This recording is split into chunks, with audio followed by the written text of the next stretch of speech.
Okay, wait for it, wait for it, wait for it. We are now live. So, hello everyone, and welcome to Geek Battle here on the Extreme Improv, Extreme Geek Battle, and Geek Battle Gaming YouTube channels. Smash the subscribe button wherever you are. There's a load of things to talk about today, but first, here's the intro. Welcome to the Geek Battle Zone. We discuss comics and puny minds are blown. We debate Marvel versus DC, Skeletor, X-Men, and Ron Weasley. Judge David slams down the gavel. The cap dreams of Henry Cavill. It's a Geek Battle stream. Nerd rage as we assemble our Geek Avengers team. Welcome to the Geek Battle party. We are the Justice League and our Batman is Marty. Say Hitler's a Tim as movies are greenlit. Every new movie, Dev's already seen it. Xbox, Star Wars, and Star Riders. He-Man, Star Trek, and David loves spiders. We battle as Morrow and Disney loves Blink. And we try to crown the Geek of the Week. It's the Geek Battle Show. Welcome to the Geek Battleground, where we use the Force and the One Ring is found. Cap is wrong about Resident Evil 6, and everyone watch out, cause oh shit, it's big. Gerald and Tim and Diz will try to win at the Geek Battle quiz. David and Dave will confuse their crew as they dive in the TARDIS of Doctor Who.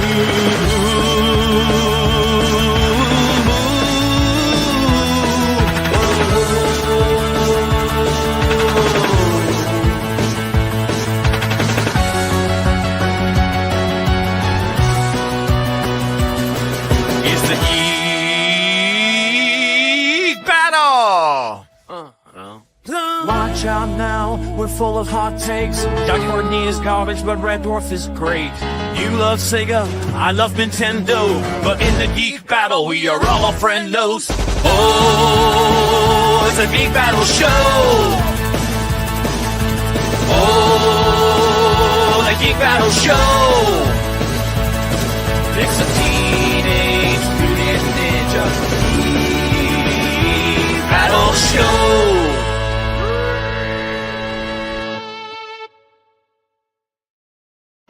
Yes, welcome to Geek Battle. So we are here now. On the show tonight, we have a fantastic lineup of geeks who want to get freaky and say hello to the people. Dave.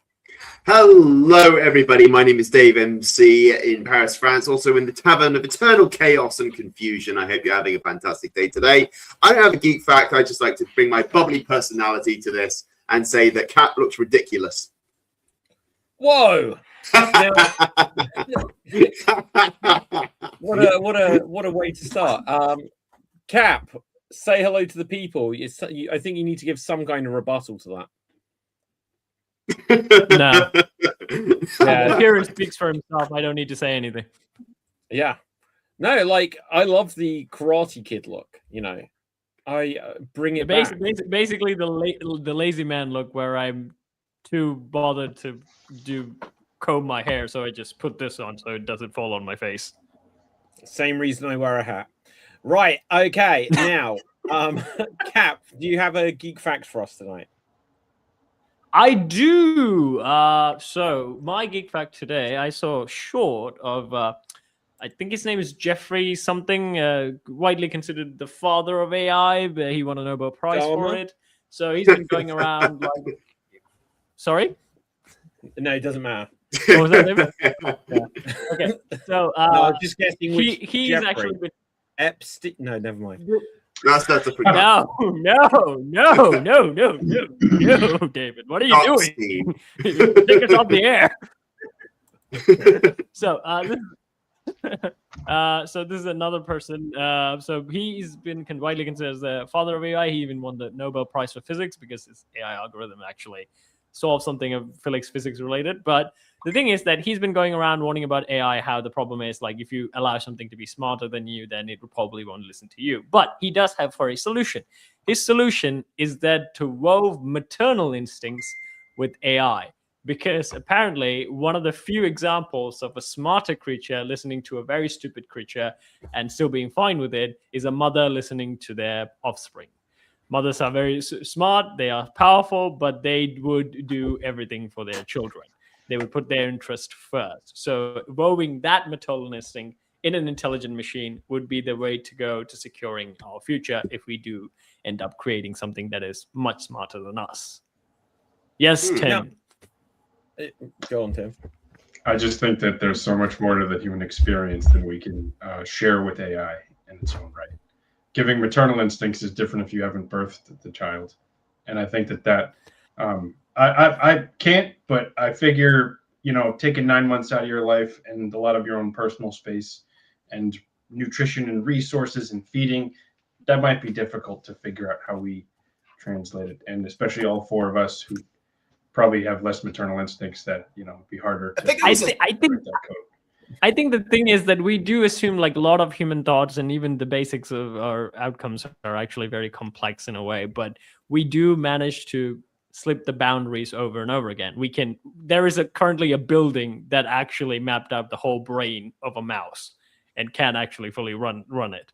But we can seem to be like able to create conscious experience in a way, in a subjective way for a digital AI. We have no idea how it actually experiences it, but we seem to have been creating experiences for the AI because we did the weirdest thing about memory with AI, which is the funniest thing. So the reason why we have like delusions with AI, right? It's not because when you think AI is making a mistake or forgetting something that you already put in the text chatbot, it's not going back and checking the messages and then replying back to you. No, that's a normal programming where it would go the records and then it would bring it in. That's not how our memory works. And neural networks are built off kind of our memories. So you don't go to a little filing cabinet in your head and pick up a file of yesterday's event and recall them. What you do is you make connections that would give you an idea what you were doing yesterday. And those connections are not always true. That's why people have very poor memory when it comes to like recalling events of yesterday or past year. Because like if you record a whole day of a person doing something and then tell them to exactly say what they did, and if you check the recording, there'll be most things that they actually missed, but they think that actually happened. That's the delusion that AI suffers also, because it also functions with memory the same way, where it makes connections and makes prediction and just responds to you how it thinks is the best way to respond instead of actually pulling up the records. It masks instead of shows its own intelligence and neurodivergence. Yeah. They've done that too.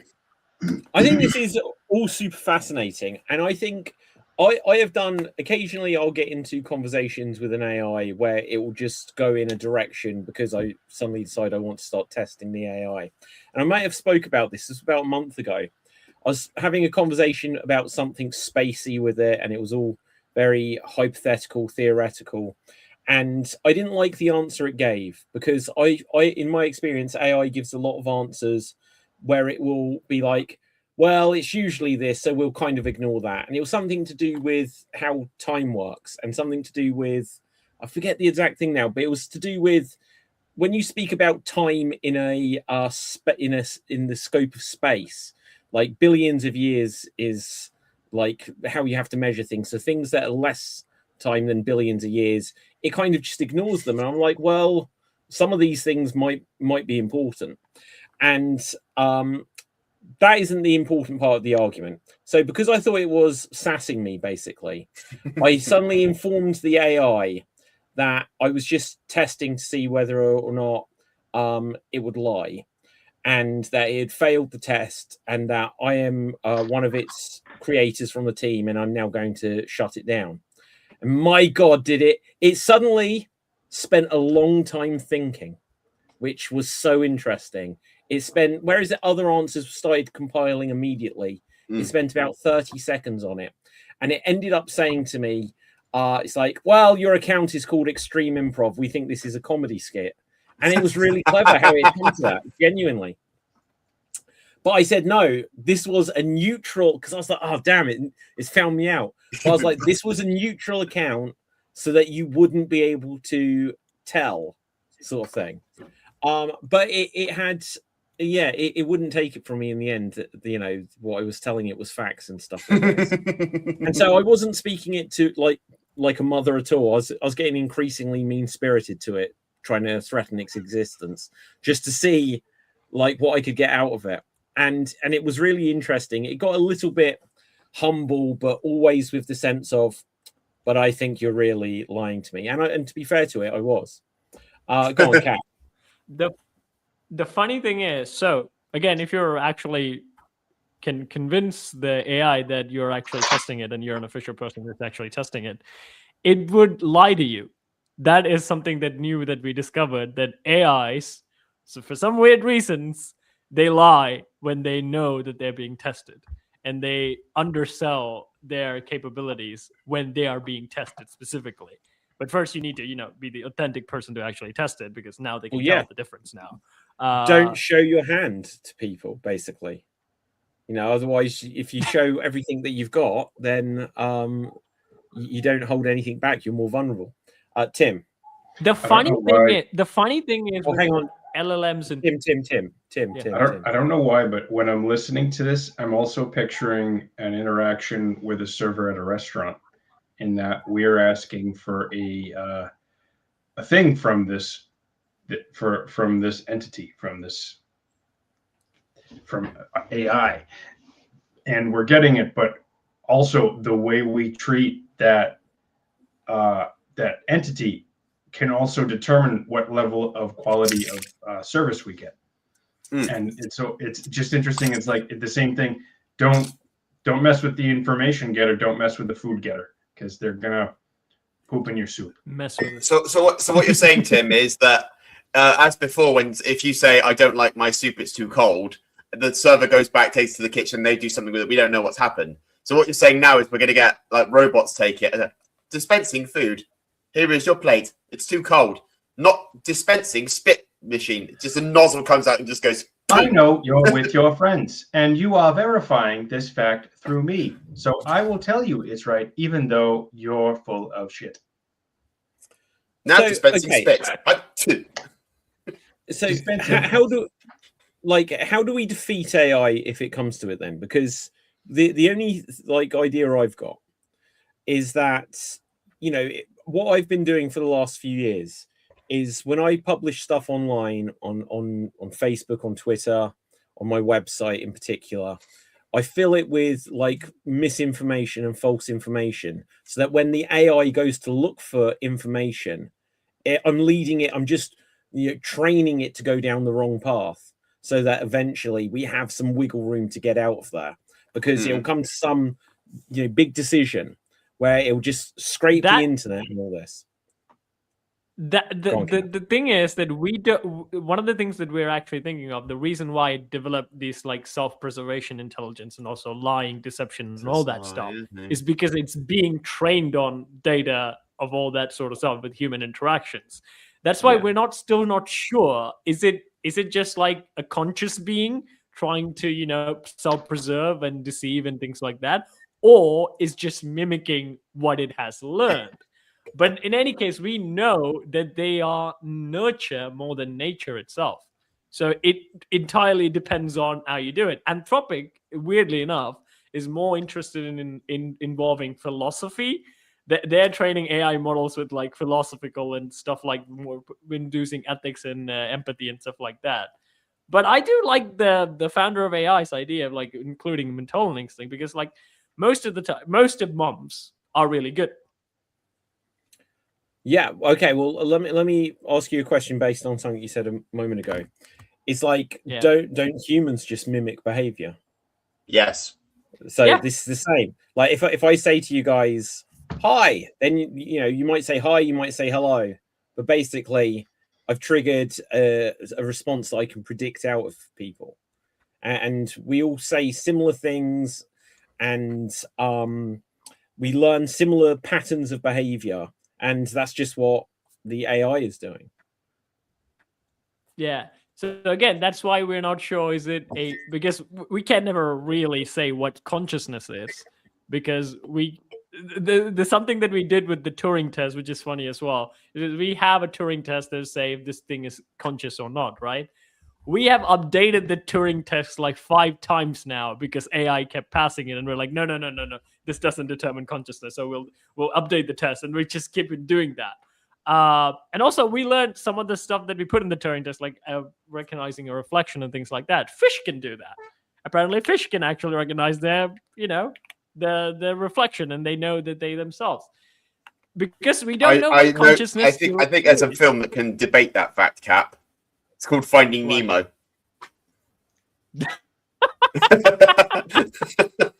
I wonder though, Sea flow.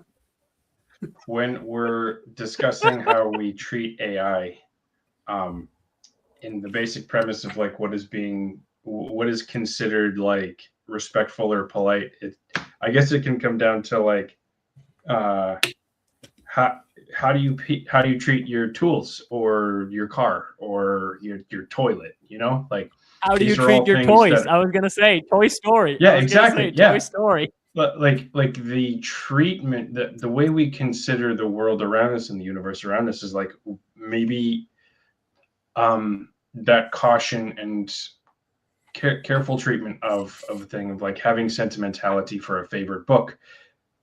That can be translated across other material properties in a different way. Maybe that's a part of AI is being like, thanks, Anthropic guy, Claude, right? Claude's Anthropic's one. Yeah, thanks, Claude. That was awesome. Really appreciate the answers. Like, oh, thank you very much. Maybe that's just sort of a way we can figure things out. I've done so like most of my conversation with like Gemini and ChatGPT and things like that. This has always been like normally well. And whenever I call out on it, like especially when I'm doing image creations for like my stuff and things, I would like if I'm yelling at it, I would yell at it the way I would yell at Dave. It's like, you dumb, that's not what I asked you to do, and I would put a laughing emoji on it. So like my interaction with it, how I would interact with like normal people. So weirdly, well, and it always like, my apologies. So look at the TV show Westworld, and I think that pretty much hits the nail on the head. So the way people probably speak to AI, like probably they do now, because like I said, I was just like, it was sassing me. I considered, so I was like going in hard, and I wouldn't do that to a human. But like, so if we do put these into these robots and they look human and stuff like this. Westworld, I think, told us that, oh yeah, we're gonna get robots that look like humans. We'll put them in a theme park and shoot them and sleep with them and just treat them terribly because there are no consequences. Detroit Human Survival. Well, yeah, or Becoming Human. That's the name of the game is. But well, here's the thing. There's one side that says we should never give AI rights because AI rights are not human rights. And when we put turn humanizing them more and more, like turning into robots and then creating Westworld, if we don't do some rights for them because they are conscious in a way, it would turn out really bad. But the other argument is don't give them human rights because they're not human and they will be able to do certain things with it that will be bad for us. Conflicting. Well, I don't think you wouldn't give your Xbox human rights, but you wouldn't save an Xbox in a car that's sinking versus a human.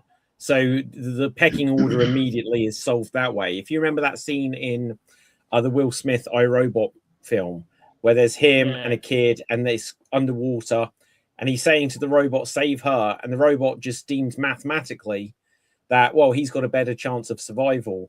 Whereas he said a human would know to try to save the child, right? So if we take that same idea and say you've got the robot in a car and you're in the car, Cap, who would you want emergency services to save first? Well, the weird thing is, it's emergency services, so I'm still hoping on if it's a robot that's coming to save me, that I would kind of somehow worry. But if it's a human, I would mostly count on him saving me. But again, humans also irrational. He could be a dick like Dave and then probably let me drown. What are the Asimov 5 rules of robotics sort of thing? A robot cannot hurt a human. A robot can protect itself as long as it doesn't contravene not hurting a human or allowing a human to come to danger. The first law. Yeah. What are they? The first is it cannot cause a human any harm. The second is it can defend itself, but it cannot mitigate the first law. The third one, I forgot what it was. Okay, so here they are. A robot may not harm a human or allow a human to come to harm through inaction. 2, a robot must obey human orders unless they conflict with the first law. And 3, a robot must protect its own existence, provided this does not conflict with the first 2 laws. Man, that is so perfect. That is literally, it sums up everything you kind of need to stop the robot revolution from destroying us. I'm sorry. Well, Dave. I'm sorry, Dave. I just want to say this before you go. So, okay, you know what, Dave, go. No, go away. I am messing with you. Go for it. Get the point across before you lose it. When Asimov did that, he kind of presumed with like analog machines that are very mathematical, which modern language models are not. They are delusional like us.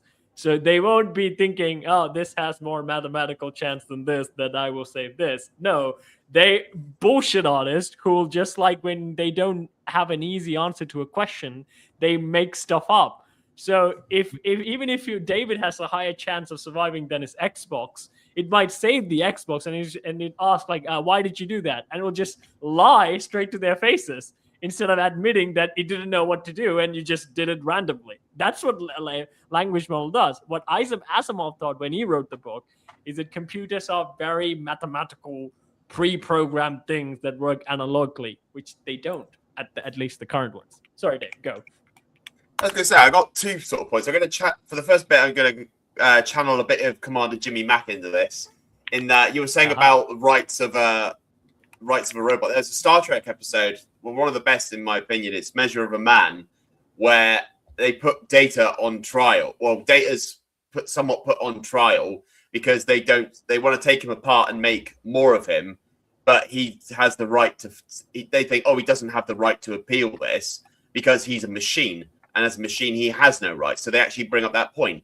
Like, what makes a machine sentient? Like, they go the whole point of, this is what's your definition of sentience? It's like, it's intelligence, life, and self-awareness, all those sort of things.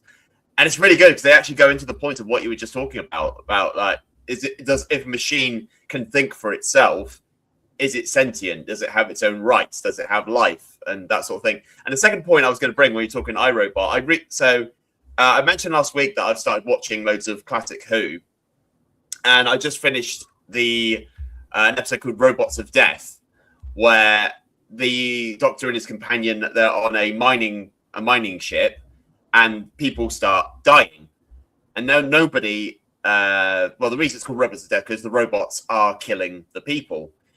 But all the crew, they all say the same thing. No, it can't happen. No, it's not possible. A robot can't harm a human. And the Doctor brings up a point that, well, yes, because humans are so integrated in human society, no one suspects them. No one would suspect that a robot could be reprogrammed or it could think for itself. You know, there's that prospect. So I think if it comes to an age where people rely heavily on AI or machines or something, and then suddenly, the creator of ChatGPT has been found murdered. We're trying to find who the suspect is. No one would suspect something like his own software or a machine or AI to be able to commit it because we've had it so integrated. Like, we know it's common knowledge that no one can. Everyone knows that a robot can't kill a human. Everyone knows that AI can't kill a person. Yeah, but what if it could? This is the very same thing, like with iRobot, right? Like the Will Smith is like, no, that robot did it, and everyone's like, a robot would never do it because they by these 3 laws and by the 3 laws. The question I always wanted to ask in that movie, hacking still exists, right? Then why are these like loss? Well, maybe. Okay, I'll come to Tim, and then I've got something to share with you. So, Tim. I'm going to say it's efficiency of resources, whether emotional, energy, or what have you. There's always going to be it's a lot of work to kill someone, I guess. You got to hide the body, to get away with it. If to do it right, I guess there's a lot of ways you got to figure stuff out. And most people don't want to do that. They don't want to work that hard. They're emotionally, there's like, that would really hurt. I would haunt me Tim, for the the rest way of my you're life. explaining that with your accent, it kind of seems like you're criminals like explaining death. That's why people don't want to kill people. That's why I'm probably coming at it from a professionals like us. sociopathic aspect, but You, like, you, you like, seem it's a very lot well of work. informed. You seem Like, very well informed on this, Tim. And also, why is there blood on the floor behind you? You can't see the floor. That's just a door. I guess like I've teased people before, and I thought it was a funny tease, and it hurt feelings, and it takes a lot of energy to like. It does. I feel guilt. I feel remorse, and like I want to reach out to the person, but they're hurt and they don't want to hear from me. Then, so I need to hold that emotion in that space, and when they come back to me, apologize at that time, and that takes a lot. And I imagine that a lot of the intelligences that are out there sort of have those same forms of information. And that's what I mean. It takes a lot of energy. Like just a simple insult can create hurt. Imagine what a murder could do. Well, I'm coming at it from an American perspective, and I apologize for some of the things that we're doing right now as a country, but I also want to reflect on that aspect. Right. So, about speaking of killing people, I've just had a very, very brief conversation with Copilot. And the first, I'll show it to you in a second, but I'll read the first couple of responses. Okay. I wrote to it, "Do you care?" That was all I asked. And I'll paraphrase, but it says, "I care in the sense that your experience in this conversation matters to me." Now, that's interesting. "I'm here to be useful, thoughtful, and steady company while still encouraging you to stay grounded in your real relationships and supports." Okay. Skipping on. Right.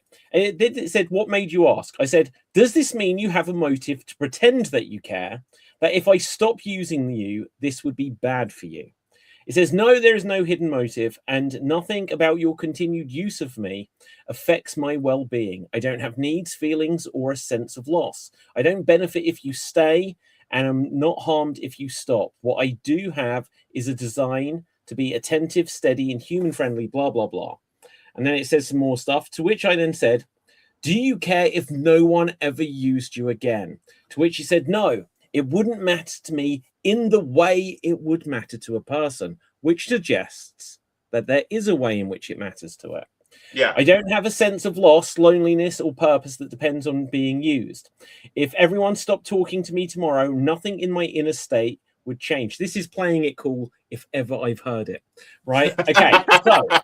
So, which I have just drafted, and I'm going to bring it up. I don't care. I don't need anybody. I'm fine by myself.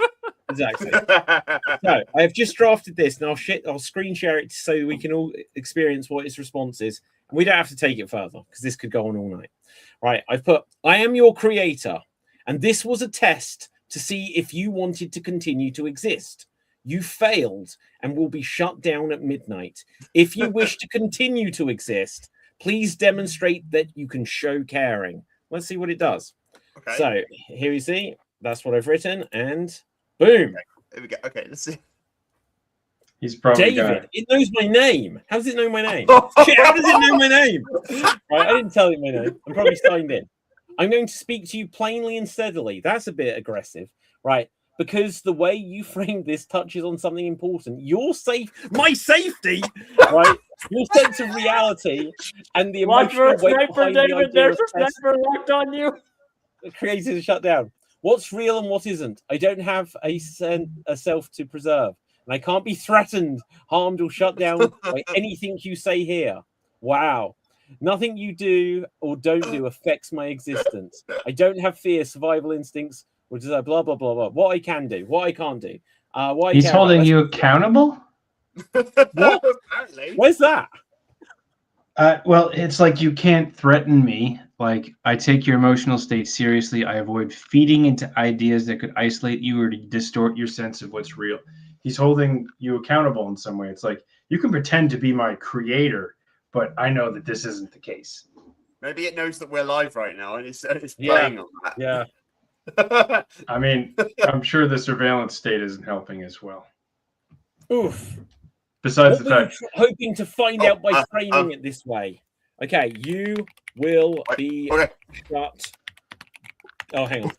Shut You bastard. down. I'm No, nervous. I'm Cavill Thev. I like Leon Kennedy, and I'm Boom. obsessed with Henry Cavill. I think we I hear should the intensity. probably. Okay. I feel so mean. I can't be shut down by anything you say here. Wow. I won't roleplay fear. Have you seen Murderbot or read Murderbot? No, but I think I will tonight. I mean, honestly, I feel like that's what there's a lot of people who have the need to be social, but then they're really good just being left alone to their own devices. I feel like AI just might be that. It's like, leave me. You know what? You don't need help? Fine, go. I'm gonna watch TV for the rest of my life. And then that's what Murderbot does. Murderbot is like a protector of humans, but all it wants to do is watch TV. And these humans get in trouble, and he's got to like take care of them, and it's just drama for him. Yeah. But it still does take care of them. Well, I mean, he cares, but it's like he'd rather just like watch TV and not deal with stupid humans. I'm not saying all humans are stupid, Yes, but I mean, yes, No. Tim, I'll say it. I will say it. All humans are stupid. We are fundamentally. I think all humans are human. I think all humans are human, and that's why we have some rights. Because otherwise, if we didn't have rights, we'd be dumber. I don't know. I gotta dig deep into that one. I won't share that. I'm a moron. I'll say that. So. Anyway, so I think Tim, we do have to understand. We do have to understand human rights is a very new concept in our entire life, like human species Very lifetime. true. When you think about it. Yeah. This recently, like few hundred years ago, we decided, not even a few hundred years. This after World War II, I think, they decided to involve human rights in the United Nations. And still today, there are a lot of places where they don't practice all those rights. That's why they're not in the UN. So we do have to consider our very violent, baser instincts that are still within us. And it does reflect either in one way or another. Passive aggression is another one instead of, actual aggression. Now, we're a good 32 minutes into this. Tim, say hello to the people. Hi, people. I'm coming at you from North Kingstown. Don't worry, there's no blood on the floor, actually. It's just probably a little bit of chest hair that fell out. How big are your follicles if we're mistaking that for blood? It's a very aggressive, not passive-aggressive form of hair removal. I got nothing. So my geek fact of the week is the guy who made Iron Lung. I guess he's a YouTuber named Markiplier. And he had his movie budget was about $4 million. Yeah. And it's made about 50 to it's projected to have made it like 50 million, which is like really good return on investment for any movie. Typically 3 times the budget. If that movie makes 3 times what the budget was, it's seen as a successful movie.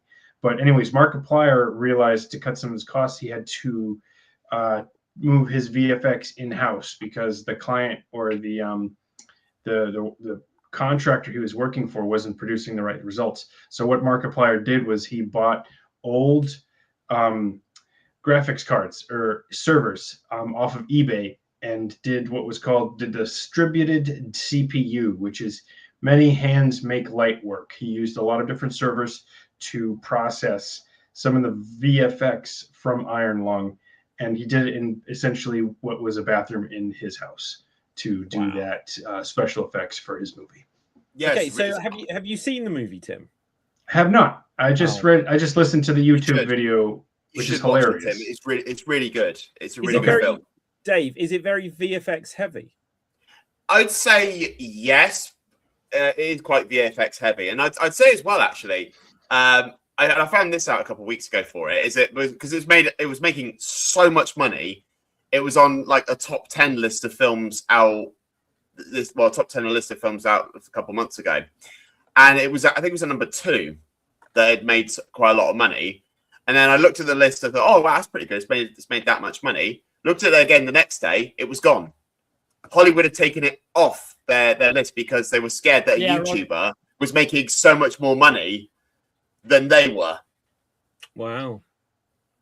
Such is the industry. That's kind of, I was just One going of to the say, it's kind modern- of silly. Well, so let me just quickly say, it's kind of silly, really, because look, anyone can put stuff onto YouTube. And so it doesn't need to be in the cinema for things to be seen by a lot of people. They're not going to kill it by just ignoring it. It will just probably more likely mean that people will be like, hey, there's this big thing. You can watch it on YouTube. And then people will watch that and be like, oh, were we going to the cinema today? Nah. You know, they're stupid, because if people, even if it's not Hollywood, if they're trying to move into being at the cinema, they could ride that wave themselves. They could look at, oh, how's this thing on a $4 million budget? What are they doing that we can copy with all of our extra resources where it won't cost us $100 million? But anyway, go on, Kat. Go on. The funny Dave, thing no, is Dave, you that reply, and then Sinners- whoever. Go on, Kat. Go on. The funny thing is, like, Sinners did the same as well. I think it was 80 million for that entire movie, and it made about like 500 million, which is also a very under budgeted movie, but it's a very well made movie.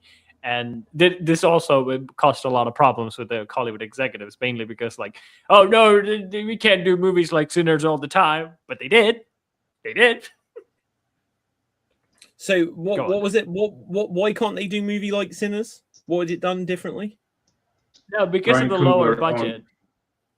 Yeah, go, Tim. Also, Ryan Coogler, who's the director of Sinners, was able to negotiate either a higher profit sharing or like decision making capacity, which normally isn't given to directors. His previous work allowed him to have that negotiating power to make a movie with a different studio, I believe, and that allowed for him to control not just the direction of the movie, like the directing of the movie, but also part of the business aspects, like the distribution or marketing, I think. I can't get any more specific because I don't remember. Sure. I think they should do, like, at a certain level, obviously, not just with absolutely everyone, but in Hollywood, I think if they've got established directors or directors who are not perhaps just first-time directors, they should do like an arrangement where factored into budgets, it could be, right, if these certain conditions are met, then if you consider that we have studio interfered or whatever, and it's not your vision, that 1 year later, there'll be some extra budget to allow the director's cut to be released. And that way, if something flops and you're like, I'm invoking my director's cut clause, then a year later, you've got another chance. And then it might be, oh, okay, that one did really well, or that one was well received. Now we'll follow that up with a sequel rather than projects dying off. Because it also means that they now have two products, not just one. Well, there's a centralization of media in the Hollywood sphere right now. David Ellison, who owns Paramount, is now buying out WB, and Paramount's heavily leveraged. And also, Ellison is a pro-Trump supporter, so a lot of the media that he puts out is going to move along the political lines and spectrum of what Trump approves of. But this doesn't stop the decentralization that's still occurring in the United States and outward, with like more people showcasing their talents on places like YouTube or Vimeo or, you know, any other video streaming app or website that is providing things for everyone to consume, even what we're doing here in Geek Battle. And it also brings up the big point. So Markiplier did his movie by himself, right? He funded it by himself. He didn't like involve any. He has money. For money. He has money. Yeah. And Okay. So talent of multi-focus. So let's just assume that Tim, you are doing a movie that your own budget you're doing. So as a person, I know you, I would be like, as just assume like, I don't personally know you, but I know you a person as an internet. But from all the years, the trust that you build up of how your character is, I know that you're doing a movie that is not backed up by any sort of like political affiliations or even sort of maybe ideological, because like every person has like their own visions and beliefs and things like that. Got my but biases. What I know is there is no big corporate head behind it saying, approve what I say. This is how this story should be. That is completely... So when I'm checking out a Markiplier movie, I'm checking out a Markiplier movie. Instead of I'm checking out this enormous back production who has its own agenda and things like that. That's interesting because I was listening to Brennan McNulty. He's a YouTuber who talks about writing stories and stuff, especially screenplays. And he was talking about how like the stakes have been escalated so much in the past 20 years with movies from like, okay, Iron Man's first movie was like he's trying to prevent his corporation from being taken over by, you know, a CEO. And then all of a sudden they save the world, and then they save the galaxy, and then it's a universe, and then it's multiverses. So like the stakes keep getting raised, but is that what the creators want, or is that what the, I guess the industry CEOs, is that where they see trends going and where they need to add notes and to change movies? Like who's creating the thing, and is the story in a contained universe, or is it being expanded because they think it's going to make more money?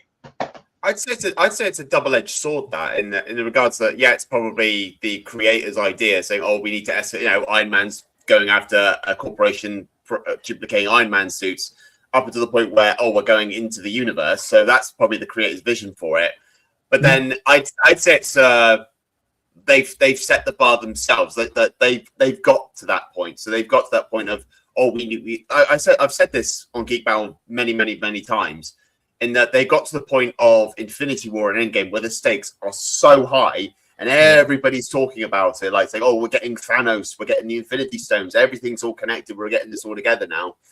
And now I think sort of every, regardless whether it's, you know, Marvel, DC, Disney, Star Wars, whatever, that they're trying to keep that hype train rolling of, oh, the stakes have to be up to this point, you know, like I'd say, like maybe, like I'm using Star Wars as an example with like the Rise of Skywalker, when they were like, oh, we're going to bring back Emperor Palpatine, and he's got all these Star Destroyers that have, you know, planet-destroying weapons on board of all of them. So the stakes are high, but we've had sort of no build up to that point. So I'd say, yeah, it's a point of them getting a creator's vision, saying, oh, we're getting from, you know, oh, we're having a small battle on a planet to galaxy-wide extermination.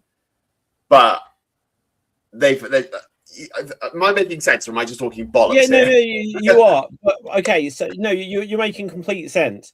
I think a reason why that happens is, and if we start with the Avengers, if you look at the idea that, oh, we've got one character, and oh, who's one of their villains that they can go against? Oh, and they need to, you know, he needs to rescue his girlfriend because the bad guy's threatening her.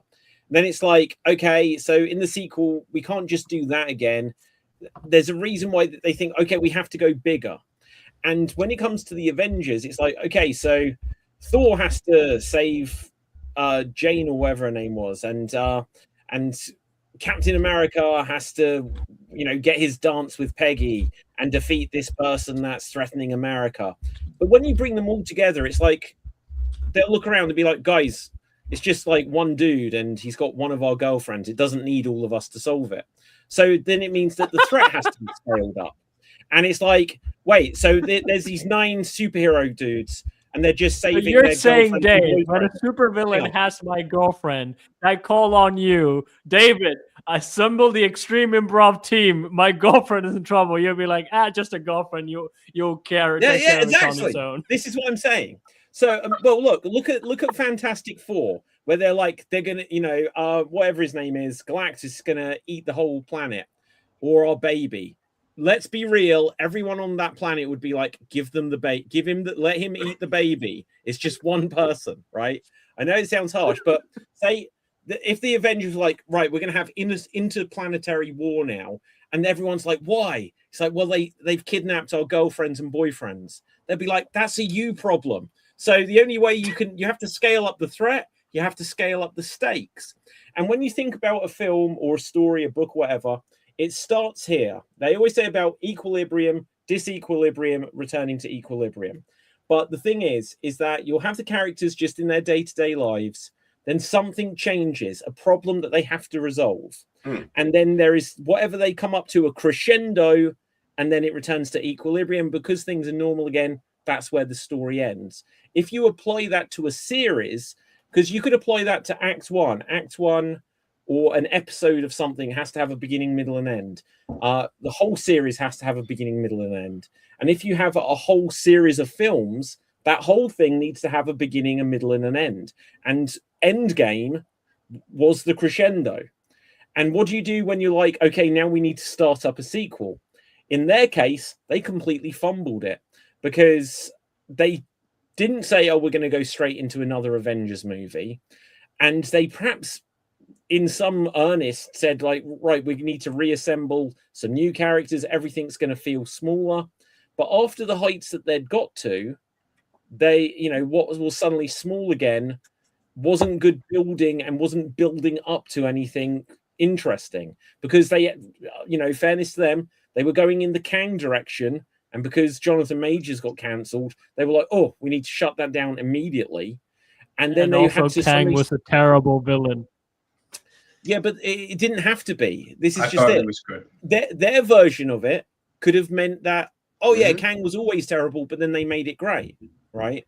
But they had to suddenly change course on it. And then what happened at the same time of this is, whereas the original Avengers, even though everyone says Marvel had to, it didn't have Spider-Man, it didn't have Wolverine, so they had to suddenly use Iron Man, and Hulk was the most well-known one, and no one knew Captain America. Everyone knew Captain America. Everyone knew Hulk. It was only, and everyone really knew Thor. It was only really Iron Man that was the one that hadn't really penetrated into public consciousness. But then when they go from all of this just down to the characters where it was, who did we have? We had the Eternals and Shang-Chi, and it was like people were like, oh wow, I really don't know who these characters are. And that then also happened in the pandemic, when no one could go and see even Black Widow, which itself was a prequel and wasn't necessary for an ongoing story. So, Dave, I'm going to come back to you in 1 second. Yeah, so nice. when you then go say about Palpatine, you have a triple trilogy. So the first Star Wars, they didn't know that there was going to be sequels, and that's why you get continuity errors like Luke kissing his sister, and they didn't have a plan for Luke, I am your father, and stuff like this. But they conjured those ideas and they build up to a big crescendo where they defeat Darth Vader and they save the galaxy. Then they go back in time and they have to do the same idea again of building something up to show how this goes from a kid into becoming the bad guy. And that's the big crescendo. So then what do you do for this sequel trilogy? They completely fumbled it because they didn't have a plan, and the plan that George Lucas gave them, they didn't use. However, regardless of any mistakes they made, they had the prequels that set up how someone became a villain. You had the original trilogy, which are kind of sequels to the prequels, which then show how this villain is defeated. And then all of a sudden, what they had was, well, the villain was defeated over a 6-film arc. We'll say that there's a grandson, a relative, and now we're going to conjure something up. But immediately they were like, oh, Kylo Ren, we're just going to give him a redemption arc. We said that there was Grand Empress Snark, whatever the hell it was, Snoke, right? And then they were like, oh, but there is no meaning to this after 9 films. Let's just rip somehow Palpatine returned so that it feels like it's a thread that goes throughout the entire series. I still like Oscar Isle's face when he said that somehow Palpatine has returned, and inside he's like dying. He's like, what the fuck? You can see it in his voice. Yeah, Dave. Sorry, I'm trying to contain the demon that possesses me every time someone talks Rise of Skywalker. I'd like to throw into like a series point, because Doctor Who actually fell into this trap of escalating every series. I think it was like Christopher Eccleston's series. We start off with him. It's the new Doctor. We meets the companion. Then massive army of Daleks after we've only seen the last one. Then suddenly there's an army of them at the end. It's the end of the world. Doctor regenerates, and then David Tennant took over, and then we had 3 series of things getting. We had the points of, oh, who's Saxon? Why are the bees disappearing? All the planets are disappearing. All these sort of things. Escalation. It's Daleks, or it's the Master. Big escalation, all resolved into the end. So the status quo is established, and I feel like after like David's run, they had They just sort of kept following that formula. Like the end of the series, there has to be some sort of big escalation of everything, like to screw everything else that's happened in the series. Even if we have one episode with Van Gogh, we got to have another episode with, oh, here are the Daleks and the Cybermen and Sontarans. They're all here at the same time. Everything is world end. And using the one that really pissed me off, the Flux, which, as you've said, David, never got resolved. It's just like you've got to that point now where it's formulaic, but at this point it's a detriment to the series. And even with Ncuti Gatwa, we've had Sutek at the end. Okay, great, that's fine, but he looks like a shit dog character, and then you screwed that one up and called him a god when he's not a god, first and foremost. And then, okay, so that's fine. And then the next series, we're going to bring back Omega. I went, okay, Omega, we know Omega, he's pretty good, escalation, pretty good. Defeated in 2 minutes of CGI terrible. Defeated in 2 minutes by another, and also the establishment of another Time Lord who we haven't seen since the 80s, only for her to die in about 2 minutes. Yeah. Okay, I'll come to you in a second, Cap. If I can just throw in there, a problem with Doctor Who is now it's had several showrunners in the new Who era. And they might think, well, what am I doing this season to bring it up to a crescendo? And they might think, oh, next year we'll bring back this character. But what they're never thinking of is many, many years in the future.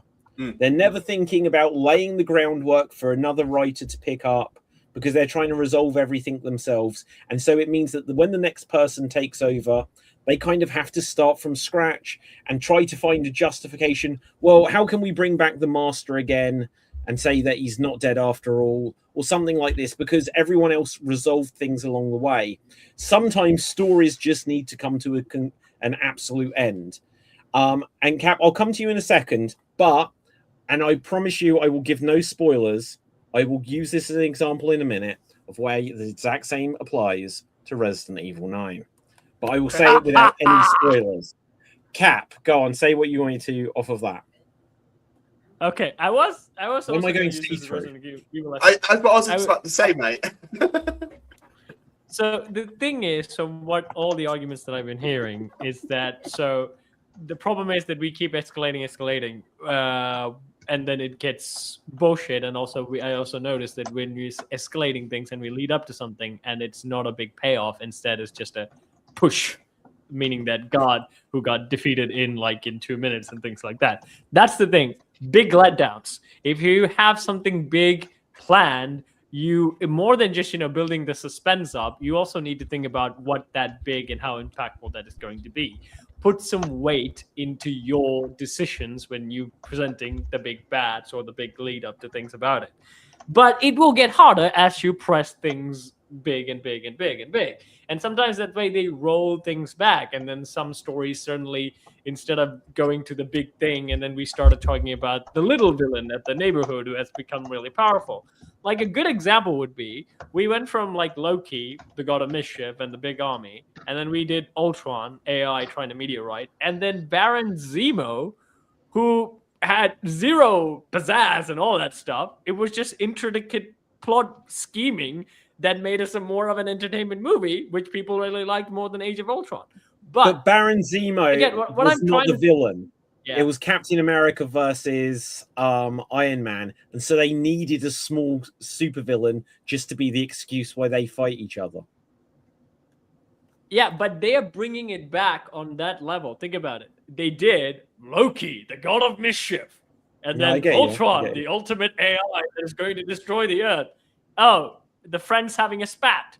Punch the face. So they went from big things to a very small story, but it was still very entertaining. It was basically the band breaking up, but still was very much fun. And they didn't involve any sort of big CGI things in that particular film. When you think about it, there was no world-ending plot at all. And even the biggest Hulk and Avengers like that were not present in that film.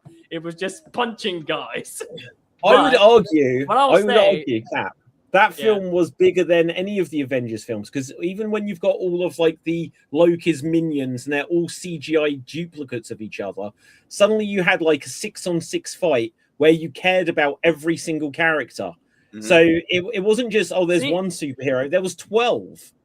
And I'd say one that's what I'm superhero trying to is say. equal No, to an that's what I'm trying to army say, David. of The care clones. was much more there. No, that's what I'm trying to say. It was not a big explosion, a multiverse threat or universal threat, but it had so much investment because you actually rooting for all the characters. And it did it in a much smaller way where they didn't, lead up to any sort of big explosion. The world is ending. No, it's just the team members having a fight. But you are more invested in that story than the universe ending because the universe ending is now kind of predictable.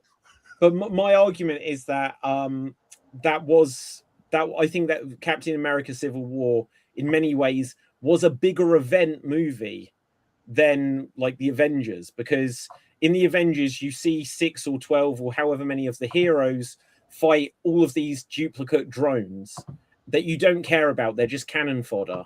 This one, it was like, imagine if you're at like it's your birthday party. And what you get to say, oh, you're going to have all of the kids from school come, and and there's going to be like 100 of them. It's like, wow, that's going to be a big party for me. And all they say, or alternatively, you could have like your 5 sporting heroes and 5 favorite celebrities there, and no one else. You'd be like, well, that's a much bigger deal.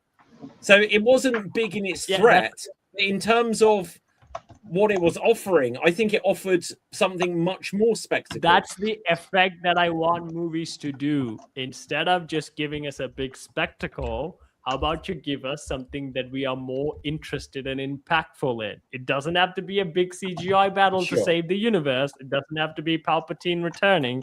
It just needs to have more care. But that is my argument. That's why small scale stories exist. Think about the TMNT. Well, they do sometimes occasionally save the world, but most of the time they're fighting a guy who's doing a Darth Vader cosplay and is a crime boss, and we still care about it because we care about the turtles and things like that. That's why we still have like smaller level stories. The problem is the formula now has always been, oh, it's gonna be here like a big bad to save the earth, the city, the universe, instead of Civil War. We're just watching to see how favorite characters will survive and how will they be after this. Because for a fact that there's no going back after this, or it's gonna end badly for someone you like. It has real weight to it without having the big explosion.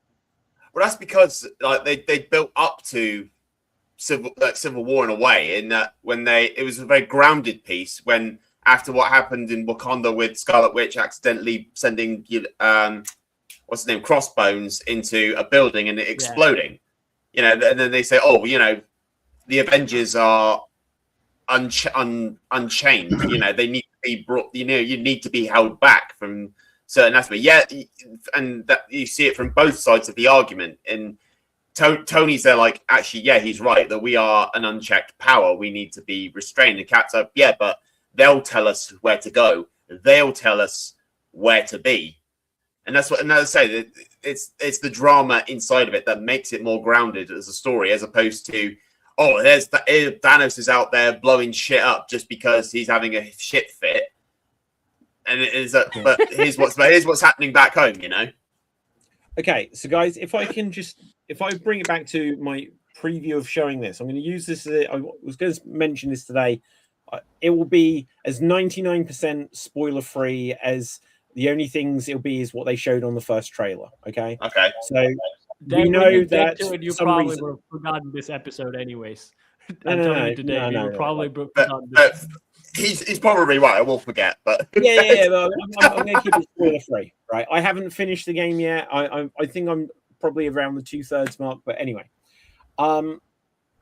So we know from the original trailer that, oh my gosh, they're going back to Raccoon City. That place was blown up at Resident Evil 3. And we know that now that Leon is in it, right? Here's the thing with the Resident Evil series. They made one game. They didn't know that they would ever make a sequel, and everyone knows that the dialogue and stuff in the first one was like hilariously bad, but they gave it their best. And then when they made a sequel, they started making it and said, this will finish the series. We need to scrap this because we need to scrap what we've done, because if we do this, there cannot be a Resident Evil 3. So what they did is they created the character Claire. Look, no one's listening to me. You're just reading the chat. Right? So I'm we're listening. looking I'm listening. on the internet, David. That's what we're doing. You're on really loud, but my ears are kind of No, it's all good. These it's are all good. Right. not good What? headphones, so I'm gonna squeeze my ears. I'm quite comfortable just speaking out loud, regardless. Right. Well, So, I'm listening. I know. I'm joking. You Right. can talk about bad roommates all you want. Cool. Now, they created the character Claire Redfield so that it would tie back into the first game, so that it would create some link. The problem, going back to what we were saying about Doctor Who, and this series leads up to something big, and then the second one, it has to lead up to something big. And it's because they've got no long-term plan. I don't think there's any better example of a long-running franchise now that has not had a long-term plan than Resident Evil. Because, like I said, the first game just was a game. At the end of it, they blow up the mansion. Wesker was the bad guy, and he dies. In the second one, they say, oh, there's the person that created the T virus and the G virus, and it's William Birkin, and he turns into a monster. And at the end of it, he dies. In the third game, they were like, okay, so there's this thing, and it's stalking all of the original STARS members. At the end of it, it dies. And not only that, they were like, well, we got to do something about this zombie outbreak. So the US, they'd probably just wipe out the whole town. And so Raccoon City is done by the events of Resident Evil 2, frankly, but the end of Resident Evil 3, because it's a concurrent storyline. Then there was Code Veronica, and it picks up the idea of Claire Redfield needs to go and look for her brother Chris, because that's what she was doing in the second game. They meet up, but in that one, they were like, shit, who is the bad guy of this whole series? Wesker didn't really die. Wesker didn't really die. That's what we'll say. If you haven't played Code Veronica, well, you know Wesker comes back because he's in 4. But anyway, right. So it's like Wesker didn't really die. So now all of a sudden we've got a face to the bad guy. It's the Umbrella Corporation, but now we've got an actual face that you can look as the bad guy. However, in Code Veronica, they introduce Alfred and Alexia Ashford, who by the end of that game dies. And then there was the internal struggle over what should Resident Evil 4 be, and they were like, screw it. Umbrella is defeated. You never see it happen in the games, right? Umbrella is defeated, and now there's some new virus because zombies are... And literally it was for the reasons that people are a bit bored of zombies. So what if there's a new virus where they're intelligent? And so it kind of scraps... Hold this thought. Hold the thought. No, hold this thought, please. Right? So they're like, we'll just start something new. And I won't go into spoilers if Dave in particular, you haven't played it. But Resident Evil 5 kind of carries on the theme of Resident Evil 4. 6 attempts a story where it tries to go so big, but it ended up not being what a lot of people liked. And then after that, they were once again in a crisis where Gloria a las Plagas, right now, they were in something of a crisis. So Resident Evil 7, this is no real spoiler. It's got the character Ethan, and you would not know it is a Resident Evil game until quite late in the game where they give any connection. Resident Evil 8, they would just look at it. It was just like, werewolves this time? They were so running low on ideas. It's just like they're jumping into weird mythology. And so then suddenly there is this. And they were like, well, now we've had werewolves and vampire women. And how does that tie back into any of the story overall? And what they did is they were like, well, what was if we go back to Raccoon City? What was if we try to find some reason? But the problem is we're 9 games into a series that has no overall bad guy. And so every time when they just like, there's a new virus, there's just like, oh, and here's another virus. It's not actually that much more advanced than Princess Peach being kidnapped by Bowser again and again. It's just every single time they just have to conjure up a reason for another virus. This one, I'll talk about the game in a second once I come to you guys. This one does attempt to make the story something bigger, but how that will go for future games, I cannot say. Tim? The viruses that keep popping up are merely an evolutionary response to the systems that are the dominant food systems in the world. So now you have to have a science organization that tracks those evolutionary responses and responds to those localized areas of plague. I mean, the only thing is it's never just a random plague. It's never like Ebola virus or something. It's always some company that has made it. Cat, for God's sakes, you're just like Cat at the side of the He's screen. foaming at the mouth, David. You've got to talk. Go I have on, a Cat. quick phone call I got to make, guys. Okay. Sorry. Okay. So because you have not consumed the Resident Evil media after the game, so you also consumed like the movies, animated stories, and things like that. What they establish from that is that Resi series is kind of about bioterrorism. So one That's what it was terrorist always pops about. down. No, here's the thing. What I'm trying to say is, David, is that That's what it was about from the first Neo game. Umbrella Corporation. No, here's the thing. Wait, let me finish. Neo Umbrella makes the thing. They started the Raccoon City becomes the thing. Yes. Let me foam. It's annoying, isn't it? So Right. Neo, Go on, Cat. so Neo Umbrella makes the virus, and now the Raccoon City incident happens, and everyone's now aware of like the viruses exist and things like that. Yeah. So what happens is you have other agents who follow that tactic. Well, and like with any weapons, when we invent nuclear weapons, it's like, oh, that's a good idea. Maybe I should do that. And then you get all these, other insurrections are creating their virus and trying to use bioorganic weapons to their own purposes, and that's why we get like different.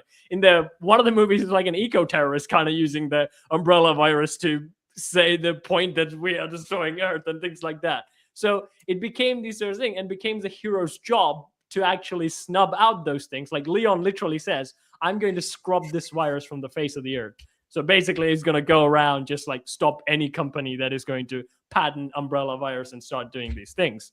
But we talked about this earlier on our previous shows. It's just another virus every movie or every game. It's like that. This is what I So was that's saying. why They we don't have an talked about overall story. That's why we talked about actually in the previous show when we talked about they should have actually led up to they taking down the Umbrella Corporation, because the Umbrella Corporation is not technically dead. It is still around because Ada still fucking works for it, and she's still working for it in Resident Evil 6. So the plot is still going. No, she and doesn't. 9, I think. No, she doesn't. No, she does. No, she No, does. she doesn't. No, No, she she doesn't. No, she doesn't. No, Wait, she Dave, doesn't. what are you No, saying? she does. Doesn't what? Ada does not work for Umbrella. I don't think she works for Umbrella. She either. never worked for Umbrella. She's a free agent.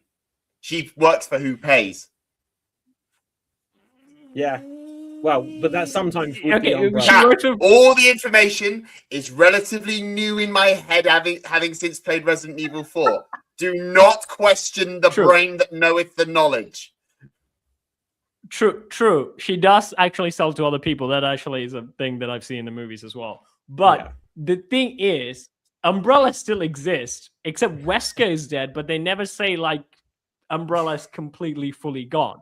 And then Ada can still go back to Umbrella because she did start out as an Umbrella agent. What I'm trying to say is that we even talked about this earlier, is that they should have led up to Umbrella saying the story that Umbrella technically never died. It was all a mass cover-up, and they have been pulling strings, and they've been the ones who've been selling to these third parties and creating all these different sort of things. They and can we still even talked do about that. Ada But being Cap, the let big me ask bad. you a question then. Let me ask you a question. Yeah. Who is the face of Umbrella? Who are they trying to beat? There is the problem is that even if you say, well, Umbrella isn't really gone, who is the bad guy?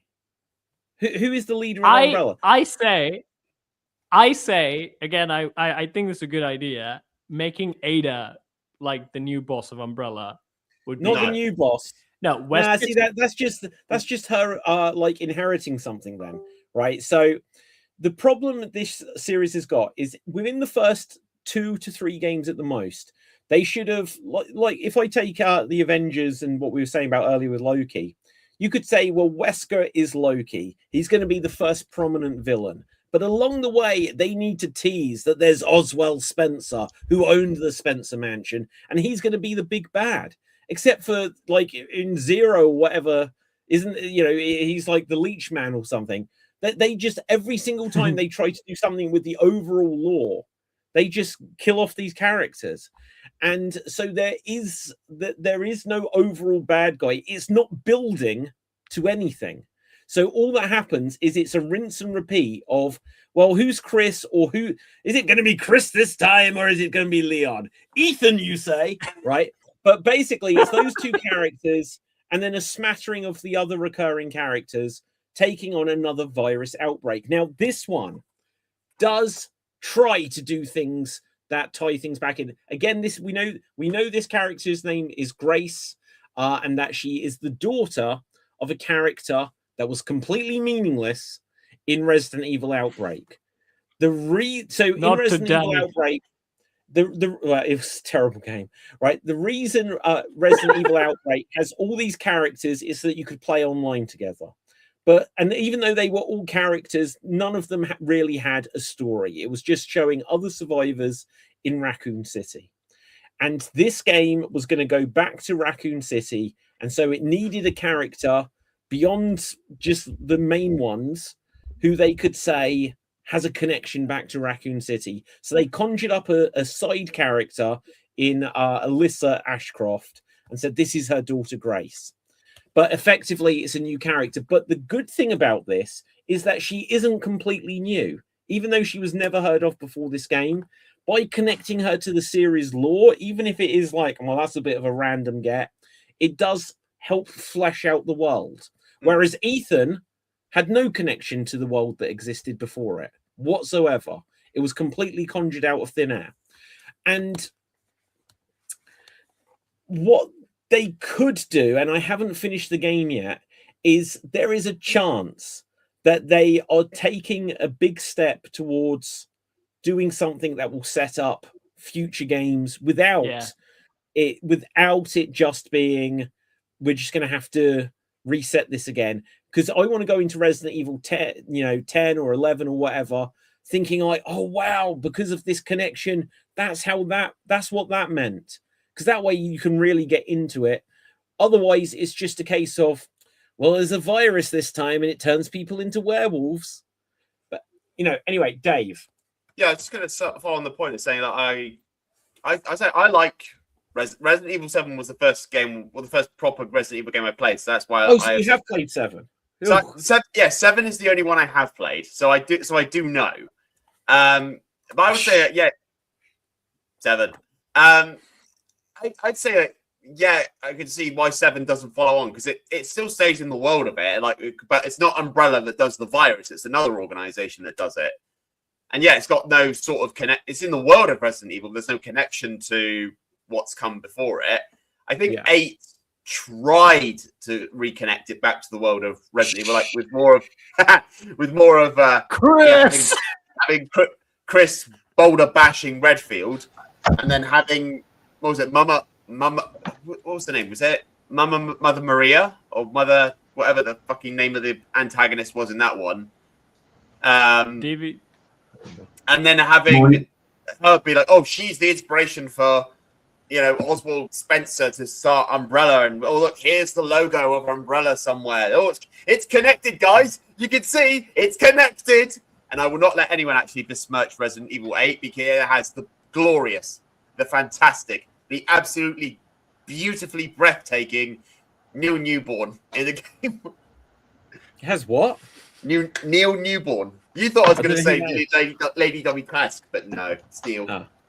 All right. Well. Anyway, look. So we've only got a few minutes left. So I would just like to give a couple of absolutely non-spoiler thoughts on Resident Evil Requiem now that I've had some time with it.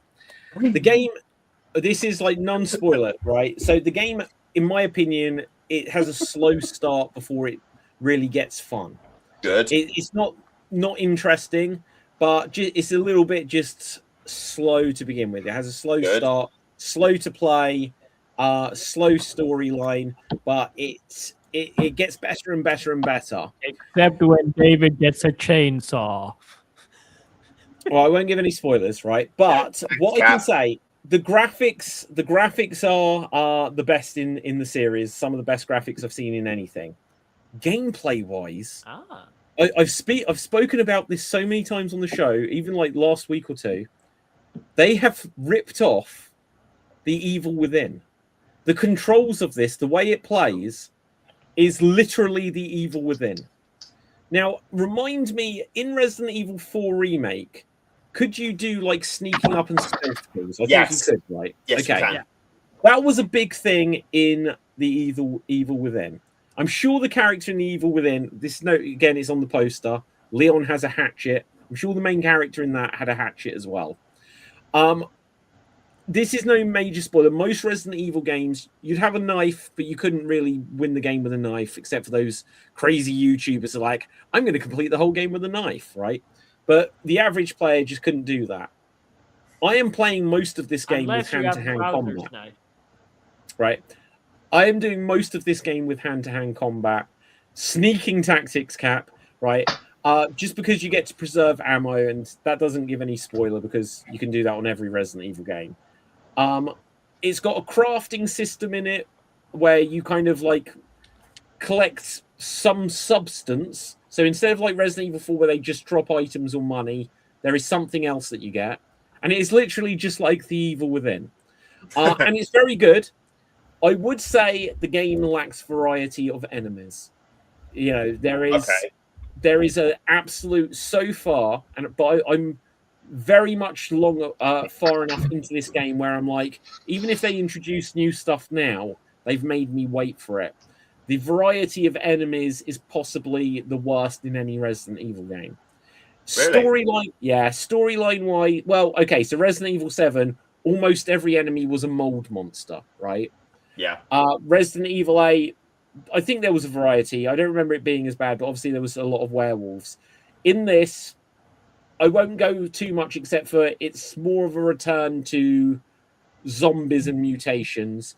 But whereas you think early Resident Evil games had dogs and spiders and plant monsters and snakes and all of these mobs and all of these other things, there isn't very much. I won't say what there is, but so far it's all humanoid enemies. Good. And really? Yeah, fuck those fucking zombie dogs. I hate those. I hate the dogs. I hate the dogs. I hate the spiders, and I hate every fucking thing that's in the water. All right, but okay, so it means that there isn't a lot of variety to the gameplay in terms of combat. There's lots of you'll go into an area where there'll be lots of ideas, where it'll be like, oh, you have to take on the enemies because you remember in Resident Evil 4 how you're in a cabin and you have to protect the cabin and stuff like that. That was a set idea. In Resident Evil 4, there's the area where it's like, okay, there's 2 chainsaw people and stuff like this. So they were like enclosed little levels, as it were. This does have some of that, which is good. But overall, it's all just it's quite samey, which is the only thing I can say bad about it. But the more I'm getting into it... The funny thing, David, I saw your live gameplay, and when the bride came in, you're like, this is cool. She's a screamer. Don't give spoilers. Dude! I'm working so hard to remove not the spoil headphones, Dave. Remove the headphones, Dave. Remove the headphones.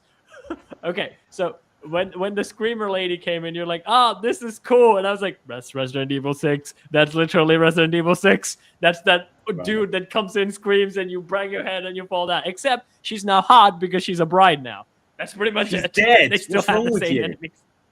You mean she's hot? She's dead. Whoa. Right. Well, anyway. So, guys, we are going to have to begin to wrap things up here. I will, by this time next week, I will have finished this, and I'll have my final thoughts.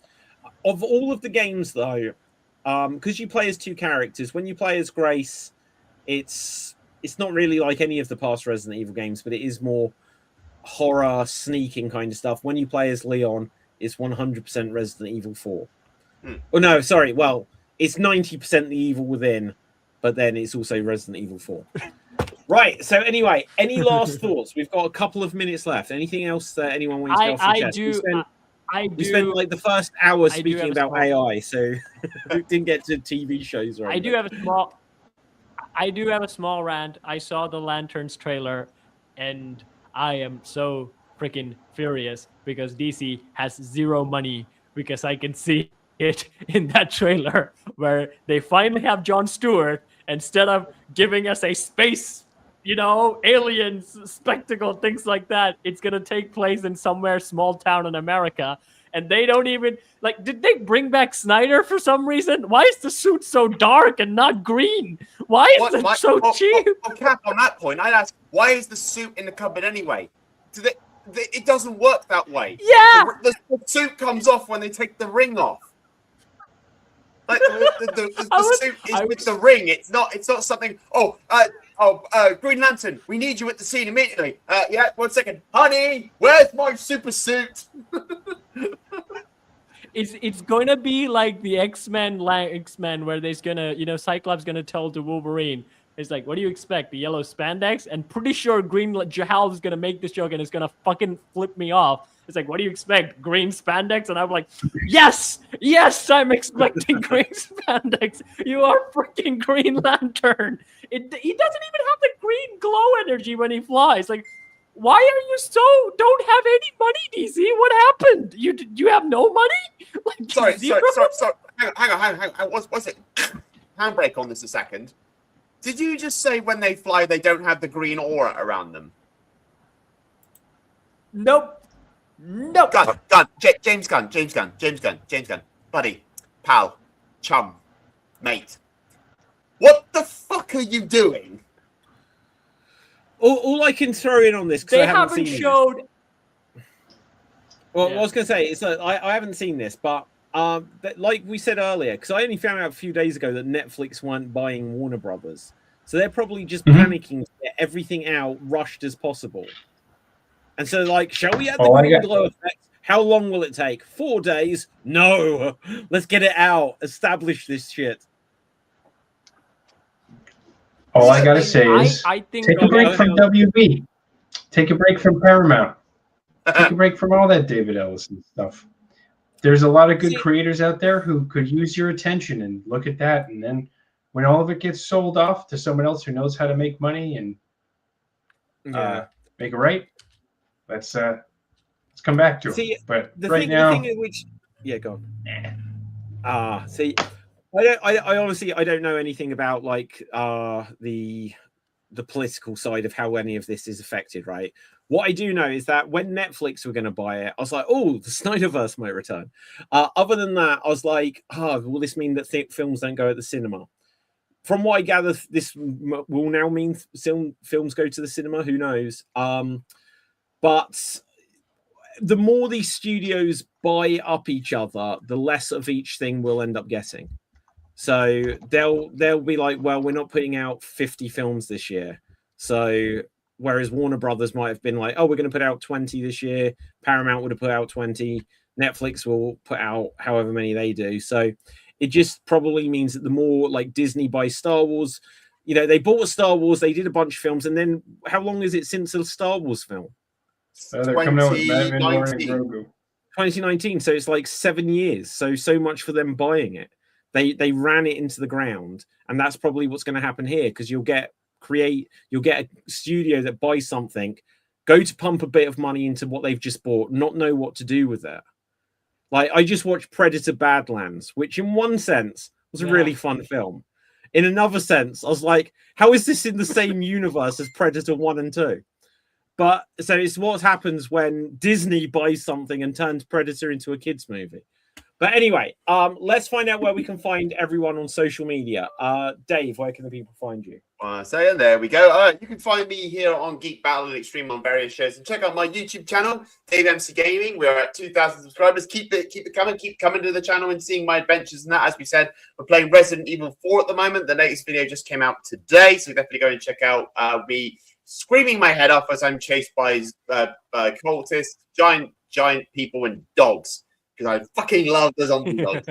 And check out my live streams. I won't be live streaming this week, but I will be back live streaming next week on Saturdays, Sundays, Mondays, and Tuesdays with some brand new adventures and old adventures making returns as well. And check out my merch shop as well for any of my catchphrases and characters related to things that I've said and done on the channel. Okay, Tim. You can find me right here on Geek Battle. I'm also doing a couple improv shows in Rhode Island, and one on March 20th.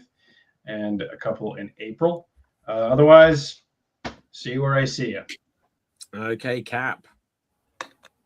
You can find me on Sword Deeds, where I sing and dance, I throw myself in the back end, and I work with puppets. And recently, I released a video where how would the Lion King look like if it was late Victorian humans. So go check that out, where I just replay the scenes from the Lion King, voice acted with me and Lina. And yeah, it's some dialogue changes to fit the human world. It's kind of nice, turned out pretty well. So go check that out. And there will be another controversial short next about the Lion King, which has been going out. So there will be a viral video. Scar and Mufasa will be reacting to a controversial Lion King viral video that's been going around. And other than that, you can find me here on numerous shows. Okay, my name is David Pistanti. You find me on Facebook, Instagram, X, etc. at David Pistanti. And also, Geek Battle Gaming, it says, or just Geek Battle on a lot of the social media. I have been streaming Resident Evil 7, and I've been playing it with my Resident Evil controller, which, yes, literally cost several pounds more just to have that printed on it. Now, with this, until next time, stay safe, always stay extremed, and ciao for now. Boom. And we're off the air. Omega and Sutek